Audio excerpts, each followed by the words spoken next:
Venus is often described as violent, covered in volcanoes ripped apart by heat, too unstable for life. But volcanism is not destruction. Volcanism is construction. Without it, planets remain empty. Volcanoes do more than release lava. They release gases, carbon dioxide, sulfur compounds, nitrogen, water vapor. These are not poisons. They are the raw materials of atmospheres. Venus has more volcanoes than any planet we know. This creates pressure. Pressure thickens the atmosphere. Pressure traps heat. Pressure accelerates chemistry. Venus is not overheating. Venus is pressurizing. Sulfur rises faster than carbon dioxide. It forms reflective clouds.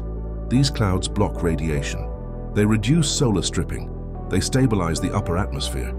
Sulfur is not a toxin here. It is a shield. Venus's atmosphere is layered. Sulfur clouds above, carbon dioxide below. Heat trapped at the surface. This is not chaos, this is structure. Every stable atmosphere begins this way. Remove volcanism and Venus collapses. Atmospheres do not appear fully formed. They are built one eruption at a time.